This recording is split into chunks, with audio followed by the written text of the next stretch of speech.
Welcome to the WRAL Daily Download. I'm your host, Amanda Lamb. Today, we're speaking with Rabbi Eric Solomon of the Beth Meyer Synagogue in Raleigh. We spoke last week on his first full day in Israel. He's now returned from his trip where he was supporting grieving families, including families of the kidnapped victims, and he's back to give us an update. Welcome to the program. Thank you so much, Amanda. So, first big question is, you just got back, I guess, a couple days ago. How do you decompress from everything you've seen? I mean, it must have been transformative in terms of what you witnessed and what you experienced. Yeah, so the truth is, Amanda, I'm still digesting and trying to digest the experience. It was overwhelming. It still is. Knowing that hostages are still being held, that the war is still going on, that suffering is happening, obviously, both for Israelis and Palestinians, innocent Palestinians, is heartbreaking. It's been extraordinarily difficult. I had the chance to speak about it on the Sabbath at my synagogue, and many congregants and members of the Jewish community wanted to hear more, but not easy to share these things, these stories, reliving them. But I feel it's a responsibility to bear witness. Yeah, and I think, we see the images on TV or online, but obviously being there is a totally different thing. When we spoke, you were in your hotel room in Jerusalem, and you had been in Tel Aviv that day, but you told me the next day you were headed closer to Gaza where the fighting was going on. What was that experience like? Definitely perhaps the hardest day, and each day was hard. We went and toured one of the communities, a kibbutz, down called Kfar Aza, where numerous people were killed and taken hostage, murdered. We saw the fence where the terrorists of Hamas broke through. We saw houses burned to the ground where people were burned alive in their houses, hiding and trying to hide in rooms, defended, what do you call the rooms of protection. It had a feeling of walking through a concentration camp in a way, like a place of death.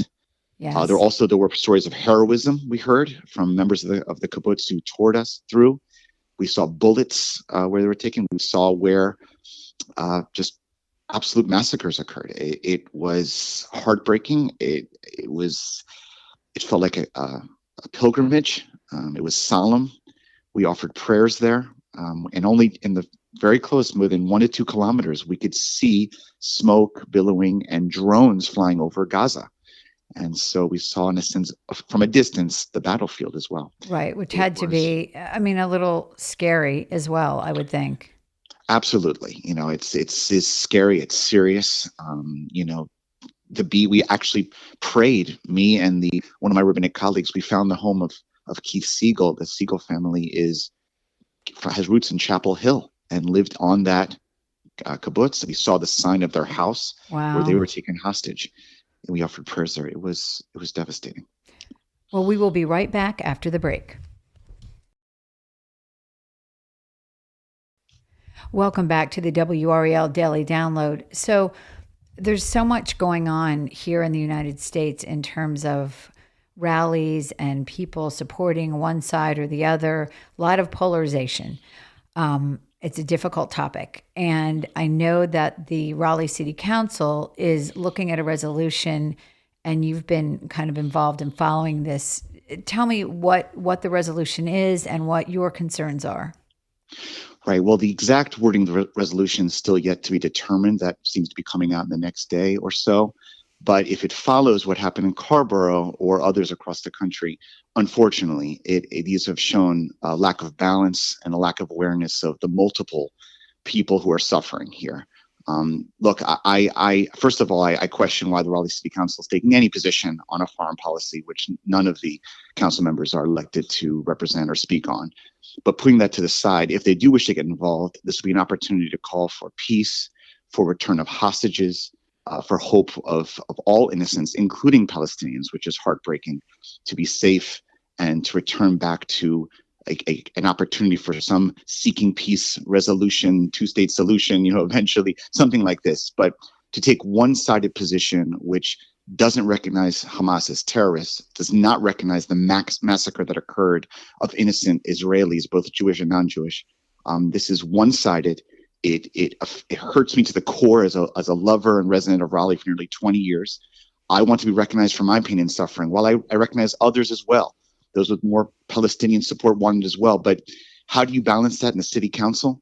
Why they're involved in this, how they word it, it seems to be not relevant or germane to them. So I'm deeply concerned about it. I'm worried that my city is going to reject my identity. I understand. And we obviously at WRAL will continue to follow that as it develops. You told me about some of the people that you met the first day. Did you have any other experiences that really stand out to you in terms of some of the stories that you were told by the people you met there? Absolutely. Look, we also went and visited with soldiers who've been injured. We offered prayers for them. And in one particular case, we met with a soldier whose father, obviously both parents are Jewish, they're Israeli, but the father's roots are in Yemen. His skin color is darker, similar to what you'd imagine of a Yemeni person. His mother's from South Africa, kind of light-skinned. Their son, it's a mixture of those combinations. And they've heard about his valiant efforts to fight terrorists, to eliminate them, to protect innocent Israelis. And in the course of it, they have done work to actually provide, when they could, to bring innocent Palestinians out of the way, to give them water and food, to try to guide them away, to focus just on the terrorists as they popped out of tunnels and shafts. We heard this all from the commanding officer. They were so touched that we as American diaspora rabbis were here visiting during a war.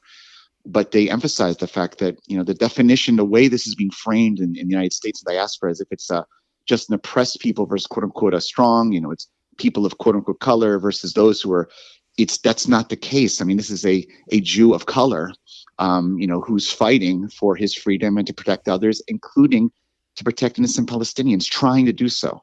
Yeah, I mean, there's so many layers to this. Obviously, the history is complex and it goes back a very, very long time. And it's really hard to take. There's no simple solution, I guess, is how I see this when we're talking about this in the media or talking about it among friends or talking about it in our communities. This is a very complex issue. Anything you saw or experienced really surprise you? I mean, I think when we were with the parents, the one particular mother whose child is a daughter in her 20s who's in Gaza, held hostage. Surprise, I don't know if that's the right word, but just hearing her experience of that last phone call and her daughter saying they're coming and her boyfriend next to her was shot. It's chilling. It's just chilling we were with a uncle who his sister and brother-in-law were killed. 10-month-old twins were left alone in a room while they were crying. And different members of the kibbutz came out to try to save the children. The terrorists waited because they heard the babies crying. So they would wait for people to be attracted to that or try to save, and then they would shoot and kill them.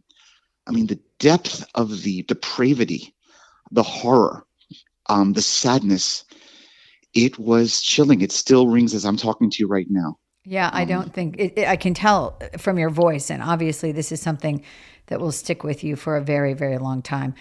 And finally, Rabbi, what is the message, if you will, that you would like to bring back to your community here in Raleigh? This war is not against Palestinians. Many Palestinians are suffering from Hamas as well. This really is against a terror organization that is against not only Israel, but really against the Western world and against the United States. This is also behind this is Iran.